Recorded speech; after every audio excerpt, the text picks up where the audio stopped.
This show is produced by the Hartman Media Company. For more information and links to all our great podcasts, visit hartmanmedia.com. Welcome to the Solomon Success Show, where we explore the timeless wisdom of King Solomon and the Bible as it relates to business and investing. False prophets and get-rich-quick schemes are everywhere. Let's not be distracted by these. Instead, let's go to the source, the eternal principles that create a life of peace, power, and prosperity. Here's our host, Jason Hartman. It's my pleasure to welcome Diana Butler Bass. She is a Christian writer for the Huffington Post and the Washington Post. She's best-selling author of Christianity After Religion, but her newest book, out of the 10 that she has, is entitled Grateful, the Transformative Power of Giving Thanks. Diana, welcome. How are you? I'm good. I'm glad to be with you today. Good to have you. So you have a really interesting thesis. It's not really about gratitude per se, even though I'm sure it is, but it's more how it comes into the public sphere and how we interact with each other and how it sort of doesn't express itself, I guess, as much as you would think. Like people, if you ask them, a lot of people will say, hey, I'm grateful. You know, I see that on social media all the time. I see people literally in their Facebook descriptions about themselves saying they're grateful. Is there a gap here somewhere? The idea that there's a gap between the private experience of gratitude and our public lives is one of the ideas that inspired this book. It goes back to November of 2015 when I was reading the Washington Post one morning. And, you know, here it was, almost Thanksgiving, and they had a little story from the Pew Forum, which is a research organization. And the Pew had asked people, have you felt a strong sense of gratitude in the last week? And 78% of Americans said they had. And I looked at that number and I thought, well, that's astonishingly high, because it's hard to get people to agree on anything, you know, and more than 65%. And so here were 78% of people saying that they felt grateful. And so I just was kind of startled by the size of that number. One of the things that I knew about gratitude is that, you know, gratitude makes us healthier. You know, if we're grateful people, we have better health outcomes. If we're grateful people, we're less stressed. If we're grateful people, we have less depression and anger and fear. So I thought to myself, wow, you know, that's really amazing. If 78% of us feel strongly grateful in a week, that shows something really good about the United States. 3 days later, there was a poll that came across my email from an organization that I follow called Public Religion Research. And they had just completed a survey asking Americans a series of questions about different kinds of social and political issues and cultural change issues. And by asking this series of questions, they had been able to figure out some of the emotions that were pushing our political life. And they discovered that Americans were more fearful, more hopeless, and more divided than any time that they could draw sort of a parallel in our political or emotional lives. Well, okay, so here's an interesting thing. So here's about that. the thing. Are they a huge gap. Are they divided, Diana, between the grateful and the ungrateful people? I actually don't think so. People were divided because they were not only divided but also mistrustful. That was the really strong number in the poll, is that we didn't trust institutions and we didn't trust one another. And that lack of trust was causing division. So anyway, it was just fascinating in the same week to get two polls side by side, different organizations, one showing all this positivity around gratitude, and then the other one showing all these negative emotions in our political and social lives. And that, for me, became the framework of the book that I eventually wrote. I call that the gratitude gap. Why is it that we are so strongly grateful in private, but it seems to make no difference in our public lives? Very interesting. First off, those two surveys that you mentioned, though, were surveying different sets of people, right? They're not the same populace. Well, they were general surveys of the American public. So, of course, they wouldn't have hit exactly the same people. But both organizations are interested in religion and ethics, and they were looking for things that matter to us, that shape our spiritual lives, that shape our ethical choices. And so even though they were certainly framing the questions differently and doing the kinds of things surveys do differently, nevertheless, that's a pretty difficult bridge to get over. How is it that on one hand, we know that gratitude is good, and so many of us will say, yes, yes, yes, I'm grateful, I'm grateful, I'm grateful. But on the other hand, when we're asked questions about economics or community or who counts as a citizen or all of these different kinds of questions that are obviously pretty hot button questions, but that our negative emotions come forward rather than positive ones. Okay, so I want to go back, Diana, to something you said at the beginning, because I think it was really kind of critical that we just kind of go back a minute here. So Sure. I agree with what you said at the beginning, by the way, and I'll remind you of what I'm talking about in a moment. However, I want to play devil's advocate, and I want to play as if I didn't agree or didn't know. You made a bunch of statements about how gratitude makes us healthier and all these benefits of gratitude, and I completely agree, by the way. I think gratitude is one of the first keys to success. If you're not grateful for what you have, you're just going to find it very difficult to get more of whatever it is in life. But I don't know exactly why that is. I believe it to be true. I just don't know exactly why or how that plays out. I've struggled with that question for many years. How do we know that's true, that we're healthier if we're grateful, or it has all these benefits, the ones you mentioned at the beginning of the interview? That was one of the really fascinating things for me. I'm trained as a theologian, as a historian of religion. And so the gratitude literature mostly comes out of psychology and medicine at this point.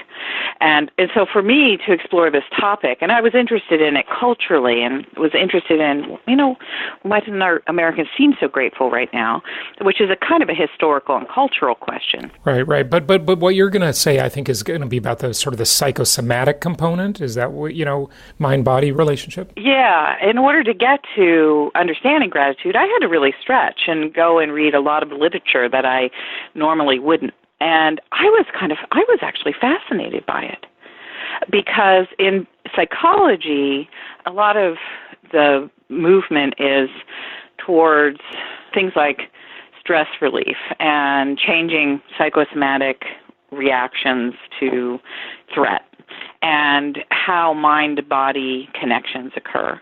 And so in all of that literature, people find that gratitude is calming, that it redirects our sort of brain function into more evolved parts of our brains where gratitude, compassion, and empathy live, rather than things like fear and anxiety. So gratitude functions out of our higher brain, whereas fear functions out of our primal brain. So that was all really fascinating to me, all this neuroscience and how psychologists are trying to help people move towards our more mature selves when dealing with gratitude. And that just helps us be able to function better in the world and make more sense of our experience. But then in medicine, the stuff that they're discovering, which is mostly out of the National Institutes of Health, that's equally interesting, because they're finding with this calming response of gratitude, which psychologists look at in one way, in medicine, it's really obvious what it's doing over there. If you're a grateful person, you actually have better blood pressure numbers, and that your ability to be able to manage the physical effects of stress, you sleep better at night. And so there's literally physical bodily expressions that medical scientists now, medical researchers, have been able to track by looking at people who do things like keep gratitude journals or practice daily meditation, those sorts of things. And they have discovered that if you do this, you're actually healthier, physically healthier. I would agree. It also directs focus. Whatever we think about, that's our focus, right? And if we're thinking about negativity and fear, we're going to move toward that. It's been proven many times over that the subconscious can't distinguish reality from fantasy, and so we just move toward dominant thoughts. And the higher level thoughts are the thoughts that create opportunities for us, and the lower level thoughts are the thoughts that potentially, at least, keep us safe and avoid threats. And, many times the world just isn't as threatening as some of us believe it to be. And we act like we're in a world of threats when we're not. We're in a world of opportunities. So it's kind of interesting. Yeah, it's fascinating that we do feel so threatened. There have been some very interesting books in recent years that have shown people across the world are actually wealthier and safer than we ever have been in world history before. Poverty is actually being reduced on a massive scale across the planet. And we're far less likely to die by violence than any other time in human history. And yet people oh my gosh, everything is falling apart. It's just the worst possible scenario. And so when we live into that kind of threat, we're, as you say, and you're exactly right, we're activating our primal brain. And while our primal brain was really important to keep us alive, thousands of years ago when there were threats all the time to mere human survival, and we needed that in a globally connected world where there's actually less disease and less violence and less poverty, to be always acting out of the primal fear instinct is not helpful. As a matter of fact, we're discovering it's very hurtful. Yeah, okay, good. Okay, so talk to us more about, let's go back to the bigger topic at hand, gratitude. And, how we should practice this and the difference between the private and public. I think that's the main focus of your book. Correct me if I'm wrong, but is it the private-public gap that we had talked about? Yeah, I talk about gratitude from what I refer to in the book, 4 dispositions. I talk about our emotions, how we feel, and that's probably one of the first places we go when we think about gratitude. And then I talk about our actions. That is, how do we act upon those feelings? Everything from writing thank you notes to, sort of mannered approaches to appreciation, giving to the poor, all that kind of, the actions that result from feeling grateful. So emotions and actions. And then I talk about it as an individual reality, how I feel about it in my own life. And then how we, in a communal setting, experience those things. So there's these 4 quadrants of the self and community and emotions and ethics. And so when we talk about private and public, that's immediately talking about the me, the individual, and the we, the communal of gratitude. And I think that's actually a really fascinating issue right now, because most of the stuff that's written about gratitude is very privatized and very individualistic. It's about keeping a gratitude journal, making sure that every night you say thank you about something that happened during the day, writing letters to people of appreciation to people who have meant something to you. And so those are all great things. Those are all wonderful things, actually. So you feel gratitude and then you do something about it. You write it down, you make sure you tell someone, you connect with a person in some meaningful way who has given you a gift, or you might give a gift back to someone who has given you something. So that's a very strong part of this sort of self-help and spirituality literature around gratitude, and there's a lot of great books that are written about that. But I kept thinking the whole time I was working on the project, if gratitude is good for us as individuals, would it be as good for us as a society? So if it lowers our blood pressure, if it helps us sleep better, if it relieves our fears, if it helps us live in compassion, if it's doing that for us as individual members of society, what if we could focus on gratitude more communally in everything from, say, churches or businesses to school groups to maybe even political kinds of movements? Could there be communal practices of gratitude that would lower the heat, as it were, of our current political and social life? Okay, so what are those practices and how do we put this into society? I think that dividing it up then, thinking about the emotions and the actions of gratitude is really helpful. One of the pieces that I had great fun with when I was writing the book is I kept thinking about, well, what are the communal expressions of gratitude emotionally? Where have I ever seen that or experienced that? And I realized right away I love baseball.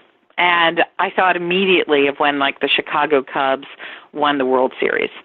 And what that was this huge communal sense of thanksgiving, you know? Oh my gosh, the Cubs won. I've seen the 100-year curse broken. My grandparents would have lived for this moment, but they never saw it themselves. And there was this wonderful story that was in the Washington Post where a sports reporter interviewed the manager of the Cubs and about a year after they won the series. And the Cubs manager said, you know, you would think all kinds of things that the fans would come up to you and say after you've won a World Series. But I have to tell you, the main thing that people have said to us in this last year has been, thank you. He says it was like living in a year of gratitude. After I read that story and I was thinking about those kinds of feelings that we sometimes get around unexpected sporting events, I thought of other things, too, that are communal gratitude. So there's this sort of vast sense of playfulness that really is present in our culture, but we don't pay that much attention to it. And an awful lot of what happens when we play together is not just about competition, but it's really about appreciation. It's about the beauty of sport. It's about movement and celebration and all kinds of things that get caught up into the emotions of gratitude. And so that is present in our culture, and I think that if we paid more attention to it, that it would take us to a healthier place, because so many of those kinds of events bring people together instead of separating people. And then the other piece is, okay, so say we can feel gratitude together. Well, what do we do about that? You know, a really important part of American culture are actually ritual celebrations of Thanksgiving, taking time and expressing our thanks. We have an entire holiday for that.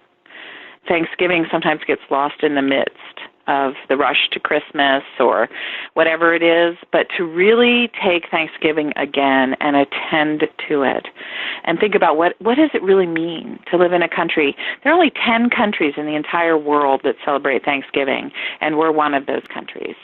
And so that's an action that we've chosen to do every year as a ritual, and it says something about us, and it says something about who we can be. So that really, I think, is very important. It matters deeply to me. I'm kind of really passionate about Thanksgiving right now. And the other piece, of course, is oftentimes as communities, when we appreciate the gifts that surround us, we take time to give back.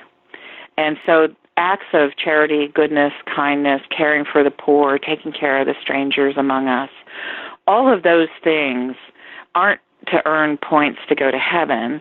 I mean, they might be in some people's religions, but what they really are is saying, hey, I have enough. I have been gifted. My community has been gifted, and so we're going to turn around and take care of the least of these. And so I think that the action of Thanksgiving, that ritual celebration that we have every year, we should really lift that up and say this is central to our identity, and we're going to act on what it means to be a Thanksgiving people. And then second of all, that expression of gratitude. That is a very giving. Beautiful and inspiring message about Thanksgiving. I love that. Yeah, very good.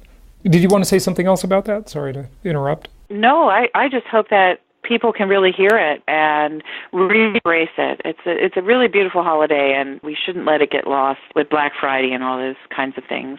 So consumerism. I'm all about reclaiming Thanksgiving. Fantastic. Good stuff. I'm curious. You said 10 countries celebrate Thanksgiving. Can you tell us about that a little bit? I thought that was a U.S. holiday pretty much. I mean, I know Canada has a version of it, I think. Yeah. I think it's Canada, Japan, Germany, us, one country in Latin America, maybe it's Panama. It's really kind of an American thing. Yeah. And so countries that's how I always thought really of it. Yeah. within the sphere of influence of the United States have picked it up, over the years and said, hey, we like this. As a matter of fact, there was a group of people in Hawaii in 1965 who liked Thanksgiving so much that they created a World Gratitude Day, which is September 21st, to try to share the idea of Thanksgiving as a holiday around the whole planet. So not only should we celebrate Thanksgiving, here in the United States and be really happy that there are 9 other countries who do this, but the idea of a great global Thanksgiving, I think, is a pretty cool idea. I've always hoped that it would go further than it has. Diana, that's a great message. Give out your website. You've got 10 books. Of course, those are available in all the usual places, but what is your website? It's my name, DianaButlerBass.com, and people can follow me on Twitter especially, which is a lot of spirituality, a little bit of politics, a whole lot of hope, and always I'm challenging people with history and theology. It's a fun Twitter feed. I keep it good. No insults allowed in my Twitter feed. Fantastic. Diana, thanks for joining us. Well, thank you for having me. I've really enjoyed it, and giving thanks can bring us back to being the best people we can be. Well, we are grateful to have you on the show today. Thanks so much. Thank you. Thank you so much for listening. Please be sure to subscribe so that you don't miss any episodes. Be sure to check out the show's specific website and our general website, hartmanmedia.com, for appropriate disclaimers and terms of service.